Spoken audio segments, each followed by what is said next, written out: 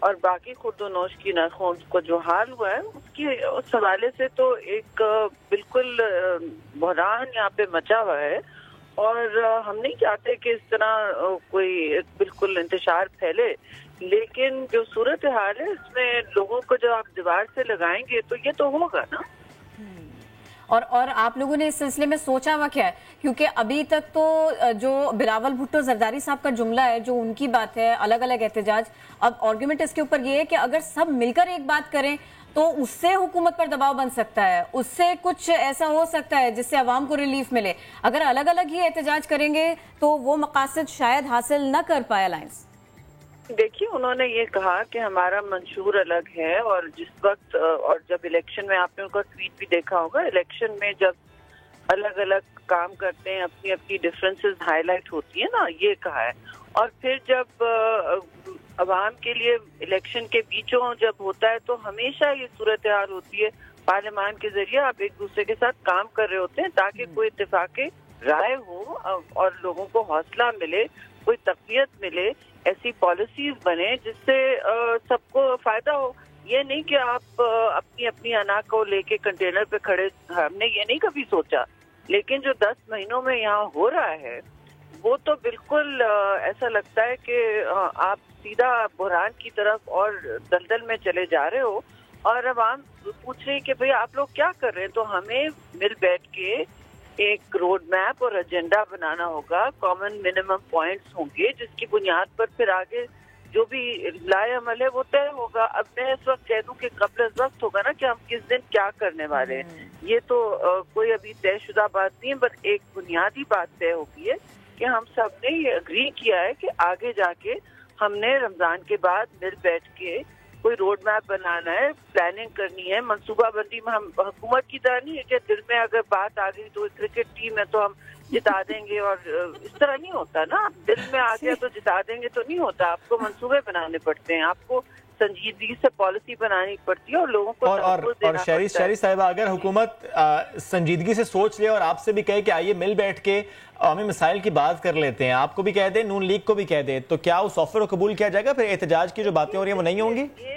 یہ پھر کہنا شروع کر دیتے ہیں کہ یہ لوگ NRO مانگ رہے ہیں، تو ظاہر ہے لوگ اب محتاط ہو گئے ہیں۔ یہ کس قسم کی گالی گلوچ اور بہتان کی سیاست میں کوئی نہیں انٹرسٹڈ ہوتا، اور جہاں تک مل بیٹھ کے عوام کے وسیع تر مفاد میں یا پاکستان کے وسیع تر مفاد میں جب بھی کوئی ایسی کرائسس آتی ہے، پارلیمان اویلیبل ہے، اس کی کمیٹیاں اویلیبل ہیں، اس سے بہتر، اس سے سنہری موقع کسی کے پاس نہیں ہوتا۔ حکومتوں کے ہاتھ میں یہ بہت بڑا ایک جسے کہتے ہیں ٹول ہوتا ہے، اور اس کو وہ استعمال کرتے ہیں۔ آپ نے دیکھا پیپلز پارٹی کی حکومت مستقل پارلیمان میں ہوتی تھی، پرائم منسٹر کنسنسس سے ہر کام کر رہے ہوتے تھے، یہ صورتحال تو آتی نہیں تھی۔ اس وقت پھر لوگ کہتے تھے کہ آپ لوگ اپوزیشن فرینڈلی ہے، یہ وہ۔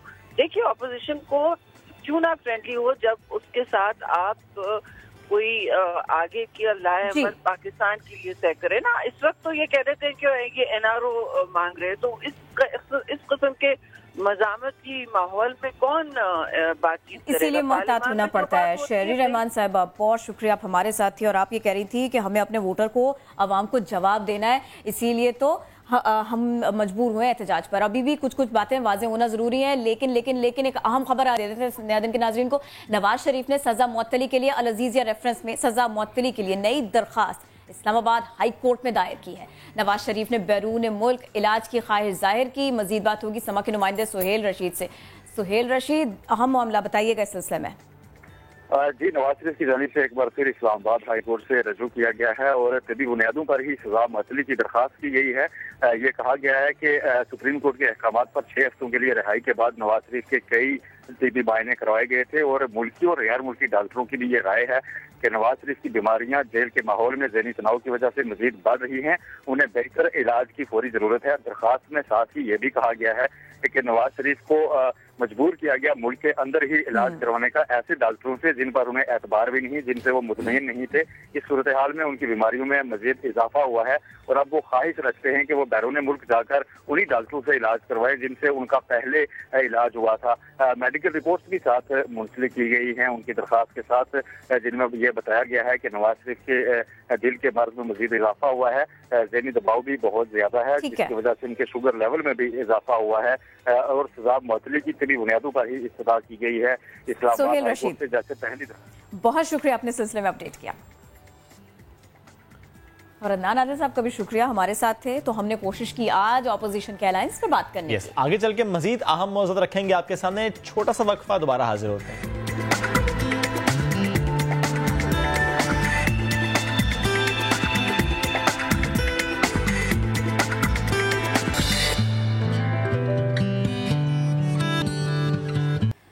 نیا دن میں خوش آمدید. کعبے کی رونق، کعبے کا منظر، کعبے کی اذان، اللہ اکبر اللہ اکبر. جی چاہتا ہے وہیں جائے تو وہیں کے اوکے رہ جائیں. اور ویسی ہی آواز آپ کو یہاں سنائی دیتا، وہی سوز، وہی طرز، وہی خوبصورت انداز. حرم شریف کی فضاؤں میں گونجتی اذان کی صدا کی ہم اثر، دل کو چھوتی علی رضا کی دل فریب آواز. ایگزیکٹلی. اور محمد علی رضا ہمیں جوائن کر رہے ہیں، ان سے آج ہم بات کریں گے. علی، ویلکم ٹو نیا دن. سب سے پہلے جاننا چاہ رہے ہیں کہ اذان کی یہی خاص طرز، یہ سیکھنے کا شوق کب سے پیدا ہوا اور اذان دینے کی یہ خاص تربیت آپ نے کہاں سے لی، کس سے لی؟ میں جب چھوٹا تھا تو تب ہم پی ٹی وی پہ اذان سنا کرتے تھے، تو بس وہیں سے سن کے تو میں نے کچھ کوشش کی اسی طرح ادائیگی کرنے کی. تو وہ ایک اچھا رہا. اور جب میں اپنی محلے کی مسجد میں جب اذان دیتا تھا تو لوگوں نے کافی اپریشیٹ کیا کہ آپ کی جو آواز ہے وہ کافی سملیرٹی رکھتی ہے. تو جب میں نے اسے کوشش کیا اور پھر اچانک سے یہ فیس بک پہ کافی وائرل ہو گیا. تو اسی طرح کوئی ایسا میں نے کوئی اس کی خاص ٹریننگ نہیں ہے. یہ اللہ تعالیٰ کی طرف سے یہ ایک مجھے کہہ سکتے ہیں تحفہ ہے کہ میں اچھی اذان دے سکتا ہوں. اچھا، اپنے خاص انداز میں اذان دیجئے، ہم ابھی سننا چاہتے ہیں. ہاں جی ضرور.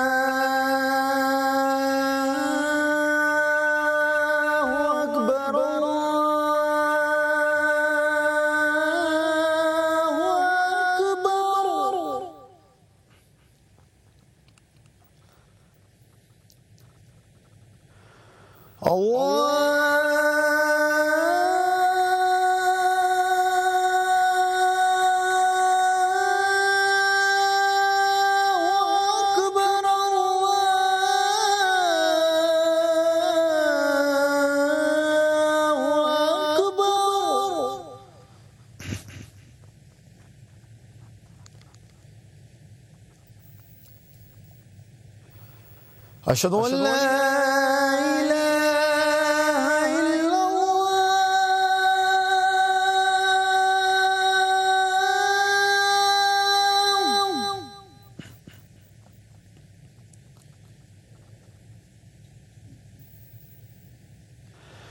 أشهد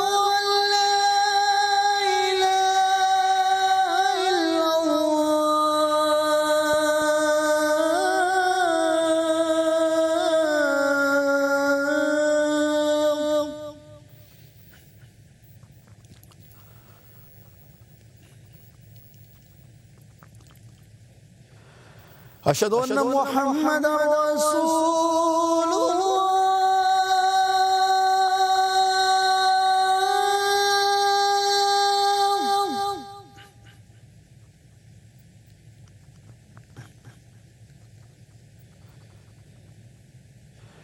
أشهد أن محمد رسول الله.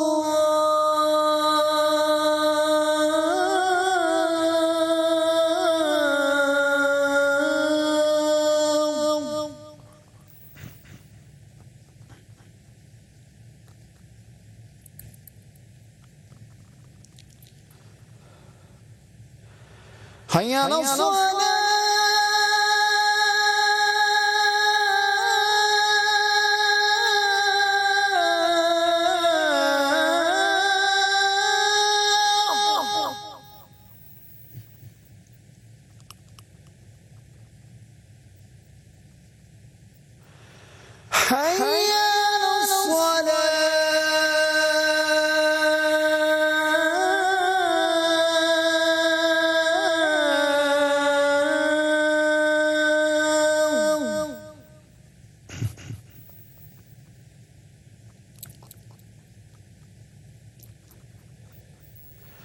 حي على الفلاح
بہت بہت اچھا لگا واقعی.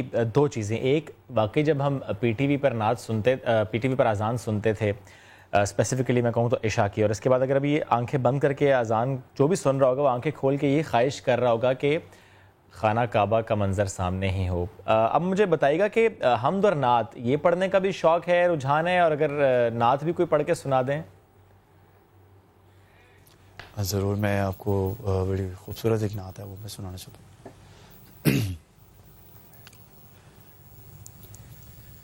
سرور کہوں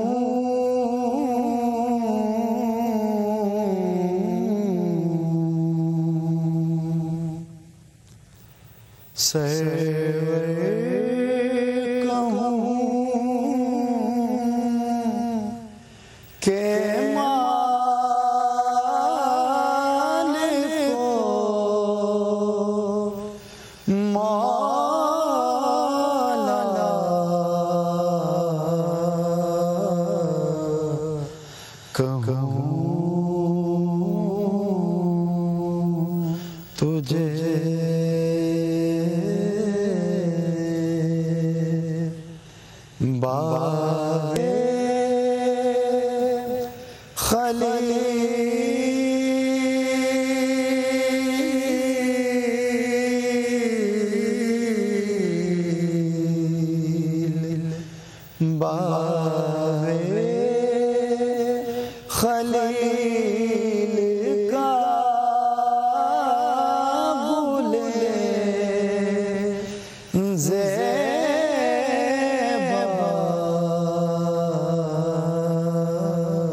لیکن رضا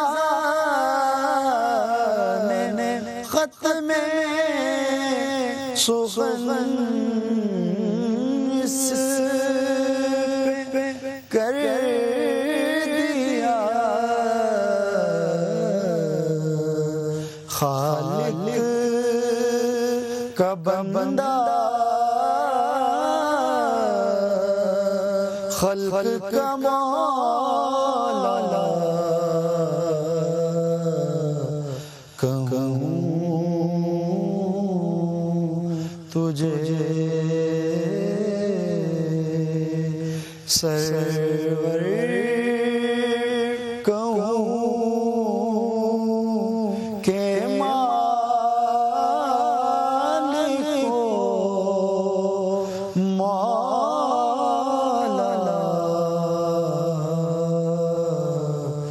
کہوں تجھے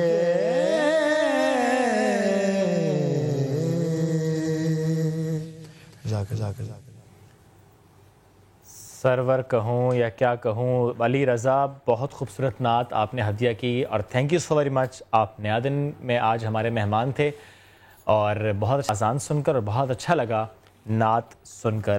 بڑھتے ہیں نیا دن میں آگے, کچھ دیگر خبریں شامل کرنی ہے. کراچی سے خبر ایک رپورٹ ہوئی ہے گلشن اقبال سے, وہ آپ کے سامنے رکھ دیں. بلاک 19 یہاں پر پانی کی لائن پھٹ گیا جس سے اطراف کی گلیاں پانی سے بھر گئی اور واٹر بورڈ نے کہا ہے کہ الیکٹرک عملہ یہ ذمہ دار ہے اس کا. اسی پر بات کریں گے. سما کے نمائندے سلمان احمد ہمارے ساتھ ہیں. سلمان احمد, یہ یہاں آس پاس کیا دیکھ رہے ہیں آپ, اس خبر کی تفصیل بتائیے ہمیں.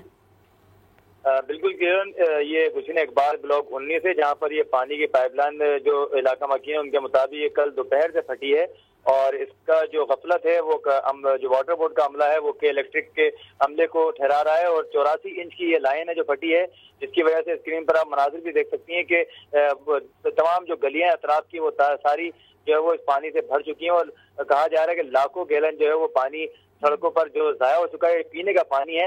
اور گلشن اقبال کے مختلف بلاکس ہیں جس میں جمشید ٹاؤن سمیت دیگر علاقے ہیں جو پانی سے محروم ہیں کل سے. اس کے علاوہ جو لائن پھٹنے سے اطرافی گلیاں جو ہے وہ پانی سے بالکل بھر چکی ہیں. جو نمازی ہیں وہ نہیں جا سکتے نماز پڑھنے. جو لائن کی مرمت کے لیے کہا جا رہا ہے کہ کام جلد شروع کیا جائے, لیکن کب شروع کیا جائے گا یہ اب تک معلوم نہیں ہو سک رہا. جی ٹھیک ہے, اور کوئی ایکشن بھی نہیں لیا گیا اس سلسلے میں لوگوں کی سہولت کے لیے. سلمان بہت شکریہ, آپ ہمارے ساتھ تھے. ادھر فیصل آباد میں سمندری روڈ, یہاں روئی کے گودام میں آگ بھڑک اٹھی. فائر بریگیڈ کی 4 گاڑیاں اسے بجھانے کے لیے کام کر رہی ہیں. مزید اپڈیٹ کر رہی ہیں وہی موجود سما کی نمائندہ شاہین شہزادی. جی بالکل, یہ سمندری روڈ کے قریب روئی کا گودام ہے جس میں آگ اچانک بھڑک اٹھی ہے. ریسکیو کی ابتدائی انفارمیشن کے مطابق جو آگ ہے وہ شارٹ سرکٹ کے باعث لگی. 5 مرلے کا یہ پلاٹ ہے جہاں پر روئی کی گانٹیں پڑی ہوئی ہیں اور آگ کے شعلے جو ہیں وہ مسلسل بلند ہوتے جا رہے ہیں. ریسکیو کی 4 گاڑیاں آگ بجھانے میں مصروف ہیں, لیکن چونکہ روئی ہے اس میں آگ پہ قابو پانا خاصا مشکل ہو رہا ہے, جس کے باعث جو آگ ہے وہ آگے کے آگے پھیلتی چلی جا رہی ہے. یہ فیکٹری ایریا ہے اور قریبی جو فیکٹریاں ہیں ان کو بھی خالی کروا لیا گیا ہے تاکہ کسی قسم کا مزید نقصان کا خدشہ نہ ہو. ساتھ والی جو فیکٹریاں ہیں وہاں پر بھی روئی کی اسی طرح سے گانٹیں رکھی گئی ہیں, تو اس وجہ سے ان فیکٹریوں کو بھی خالی کروا لیا گیا ہے. ریسکیو کو کافی زیادہ مشکلات کا سامنا کرنا پڑ رہا ہے کیونکہ یہاں پر لوگوں کی تعداد, ایک بڑی تعداد جو ہے وہ موجود ہے, جس کے باعث آپریشن کلیئر کرنے میں بھی مشکل کا سامنا کرنا پڑ رہا ہے. دھواں بہت زیادہ ہے, آگ کے جو شعلے ہیں وہ بہت زیادہ بلند ہو رہے ہیں. تو ریسکیو کے مطابق اگلے 3 گھنٹوں میں جو آگ پر قابو پا لیا جائے گا. جی شاہین آپ نے اپڈیٹ کیا. نیا ہفتہ مندی کی نئی لہر لے کر آیا ہے. پاکستان اسٹاک ایکسچینج میں ہفتے کا آغاز شدید مندی سے ہوا ہے. مزید بات ہوگی. سما کے نمائندے اشرف خان ہمارے ساتھ ہیں. اشرف, کتنے پوائنٹس کی کمی؟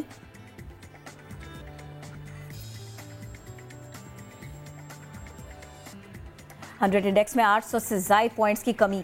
سرمایہ کاروں کے 110 ارب روپے ڈوب چکے ہیں.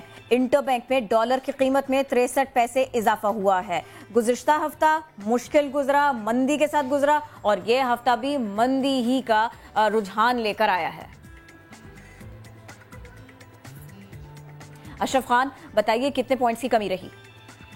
جی اگر ابھی دیکھیں کاروبار کے دوران 800 پوائنٹ کی شدید مندی دیکھی گئی ہے اور جو دیکھیں تقریباً 100 انڈیکس جو ہے 3.5 سال کی کم ترین سطح پر آ گیا. 33,000 کی مین سطح تھی وہ بھی بریک کر دی ہے. 32,000 کی سطح پر ٹریڈ کر رہا ہے. اب تک کاروبار کے دوران 800 پوائنٹ کی کمی سے سرمایہ کاروں کے 125 ارب روپے ڈوب چکے ہیں. جو وجوہات بتائی جا رہی ہیں کہ جو خبریں آئی ہیں کہ جو گہرے سمندر میں جو تیل و گیس کی تلاش تھی اس میں کوئی کامیابی نہیں ملی ہے, اس کی وجہ سے سرمایہ کار محتاط ہو گئے ہیں. پیٹرولیم سیکٹر میں شدید فروخت کا رجحان دیکھا جا رہا ہے. اس کے ساتھ ساتھ آج اسٹیٹ بینک کی مانیٹری پالیسی ہے, اس کی بھی جو اجلاس چل رہا ہے اس میں شرح سود میں اضافے کی باتیں کی جا رہی ہیں, جس کی وجہ سے سرمایہ کار محتاط ہیں اور 100 انڈیکس میں مسلسل مندی دیکھی جا رہی ہے. بہت شکریہ. بینک کی بات بہت شکریہ اشرف خان, آپ اس سلسلے میں بتا رہے تھے مارکیٹ میں مندی, اور پھر اگر بات کی جائے گھر کے بجٹ کی تو وہاں تو اور بھی برا حال ہے. بہت اور یہی کہا جا رہا ہے کرن کہ ڈالر کی وجہ سے ایسا مہنگا ڈالر ہے تو گھریلو بجٹ پر اثر انداز ہو رہا ہے, کیونکہ ڈالر کے جو بڑھتی قیمت ہے ود رسپیکٹ ٹو روپی,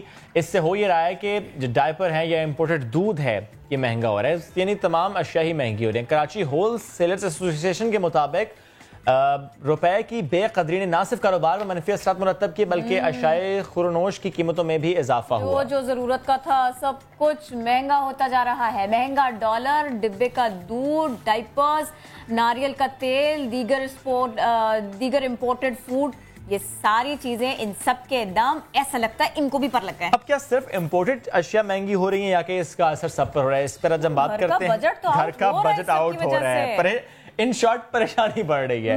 اس پر بات کریں انیس مجید صاحب پیٹرن ان چیف ہیں کراچی ہول سیل گروسری ایسوسی ایشن کے. تھینک یو سو ویری مچ. آپ سب سے پہلے یہ بتائیں کہ اگر آپ نے گزشتہ ہفتے گروسری کی ہو یا for that matter last month کی ہو, 10,000 کی لیٹ سے آپ نے کی گروسری, اب کرنے جائیں کتنے کی ہوگی؟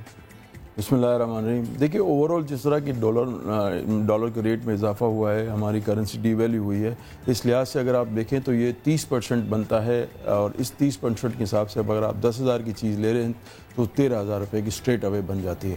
تو جو چیز آپ گروسری 10,000 کی لیا کرتے تھے وہ اب 13,000 کی آپ کو لینی پڑے گی. 12 بھی نہیں, 13,000 روپے. اس لیے کہ اور دوسری اگر امپورٹڈ آئٹم پہ آپ جائیں گے تو وہاں پہ اور بھی مزید اضافہ ہوگا. مثال کے طور پہ اگر آپ ملک پاؤڈر لیتے ہیں تو ملک پاؤڈر پہ ڈیوٹی ہی 45% ہے.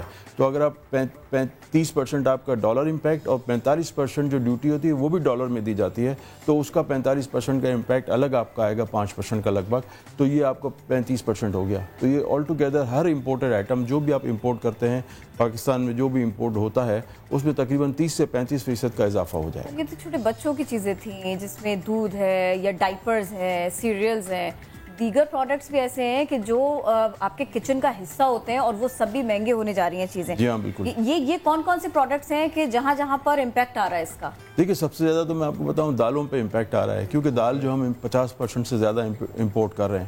تو جب آپ امپورٹ کریں گے 35% کا اضافہ ہوگا. جو 100 روپے کی دال ہے وہ 135 کی اسٹریٹ اوے ہو جائے گی. اور اسی طرح جو ہے دوسری چیزیں جو بھی تمام چیزیں آپ امپورٹ کر رہے ہیں اس میں اس طرح کا اضافہ ہوگا. یہ اضافہ صرف امپورٹڈ اشیاء پر ہو رہا ہے؟ امپورٹڈ اشیاء پہ تو ہو رہا ہے, لیکن اسے امپیکٹ جو ہے وہ جو ہماری لوکل پروڈکٹ ہے اس پہ بھی آ رہا ہے, کیونکہ بجلی بھی مہنگی ہو رہی ہے, پیٹرولیم پرائسز بھی مہنگی ہو رہی ہیں. تو تمام چیزیں اگر مہنگی ہوں گی اور جو فریٹ اگر آپ کا بڑھے گا تو اس کا امپیکٹ تمام چیزوں پہ آئے گا. یعنی اس سے ہم یوں دیکھ سکتے ہیں کہ فوری طور پر تو جو امپورٹڈ اشیاء ہیں وہ مہنگی ہوئیں, لیکن آہستہ آہستہ امپیکٹ ان کا دوسری اشیاء پر آئے گا. ڈیفینیٹلی پیٹرولیم پرائس کے بڑھنے سے یا فار دیٹ میٹر کرائے بڑھنے سے اور رینٹ بڑھنے سے اس کا امپیکٹ آئے گا. لیکن بہرحال فوری طور پر سے امپورٹڈ اشیاء مہنگی ہوئی, فوری طور پہ امپورٹڈ ہوئی ہیں, لیکن پیٹرولیم بھی تو آپ دیکھیں نا بہت زیادہ ہو گیا. تو اس کا بھی جو کرایہ کا مثال کے طور پہ اس میں ویجیٹیبلز جو ہوتی ہیں اس کی جو پرائس ہے وہ کم ہوتی ہے, مگر اس کا جو کرایہ اگر آپ اتنا زیادہ بڑھ جاتا ہے تو اس کا امپیکٹ اس کلو پہ بہت زیادہ آ جاتا ہے. تو اس لیے آپ یہ بھی دیکھ رہے ہوں گے ویجیٹیبلز میں بھی کافی اضافہ ہوا ہے, فروٹس میں بھی اضافہ ہوا ہے. ایک تو رمضان کی وجہ سے بھی ہے, اور دوسرا یہ کہ اس کے پرائسز جو ہیں یہ آپ کو پیٹرولیم پرائسز کے حساب سے بہت زیادہ. یعنی صرف بچوں کے چھوٹے بچوں کے استعمال کے کھانے پینے کی چیزیں نہیں, دالیں مہنگی, گھی مہنگا, چینی مہنگی, پتی مہنگی, کچن کا ہر آئٹم مہنگا. 13,000 روپے کا جو سامان ہم نے خریدا وہ 20 دن 22 دن تک چلتا ہے, اور پھر اس کے بعد آپ کو نئے سرے سے خریدنا پڑ رہا ہے. تو اس کا مطلب یہ ہوا کچھ تھوڑے سے اگر آپ ہمیں اعداد و شمار دے سکیں. نہیں دیکھیے میں آپ کو پلسز کے بارے میں بتا سکتا ہوں کہ 14-15 لاکھ ٹن کی ٹوٹل ہماری کنزمپشن ہے. اس میں سے 7 لاکھ ٹن ہم امپورٹ کرتے ہیں. جب آپ 7 لاکھ ٹن ہاف امپورٹ کریں گے تو آپ کی جو پرائسز ہیں وہ اسی طرح سے ہوں گی. اور دوسرا یہ کہ جب آپ کی پرائس کی جو امپورٹڈ پرائس کی لینڈڈ کاسٹ ہوتی ہے اکارڈنگ ٹو جو یہاں لوکل جو مارکیٹ ہوتی ہے وہ بھی اسی طرح بیہیو کرتی ہے, اور اسی طرح سے آپ کو پرائسز میں اضافہ دینا پڑتا ہے. اب جیسے ملک پاؤڈر اور ڈائپر پہ ملک پاؤڈر پہ 45% ڈیوٹی اور ڈائپر پہ 30 سے